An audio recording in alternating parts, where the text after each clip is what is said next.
before Alfred, England was an idea. It was just an idea. It meant the territory where those who speak English live. Alfred had an ambition to make England, to combine all those areas. Other people had the same ambition. I mean, Offa, King of Mercia. It had never happened. In fact, it didn't happen to Alfred either. But nevertheless, his son, his daughter, and his grandson make this idea true. And I'm not saying their inspiration came solely from Alfred, but without Alfred it wouldn't have happened.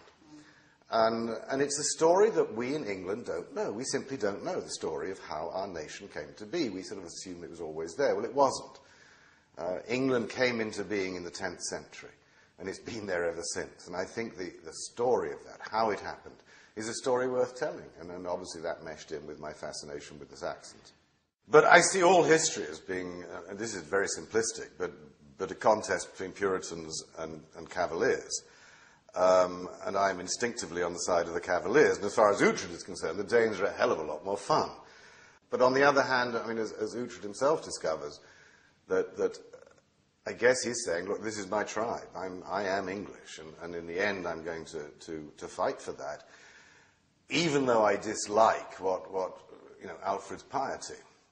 One of the things about writing this series about the making of England is that Alfred's reign is very well documented because Alfred was a scholar. He starts the Anglo-Saxon Chronicle. He writes himself. Asser writes about him. We have an enormous amount of information from Alfred's reign. Once he dies, that sort of dries up.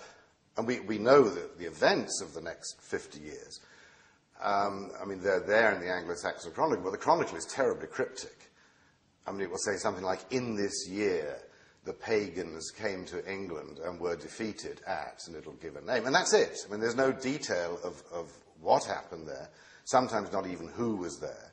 But it is going to be much more difficult to actually work out really what happened. But on the other hand, I can make it up because I'm a novelist. So, I mean, and that's always a pleasure, just being able to make up the events. If you're writing about a period that is really well documented, for instance, like the Peninsular War, there are still shadowy areas, but you really have to stick to the history. And luckily, the history is there, and it's just simply a question of looking it up and recycling it.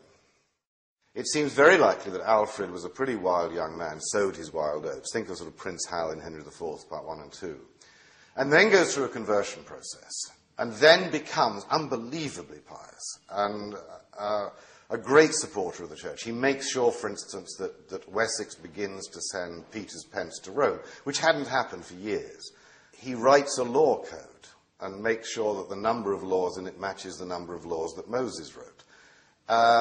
He is a man who is consumed by his God and believes that if he can make a Christian nation out of Wessex, then God will reward Wessex, and God will...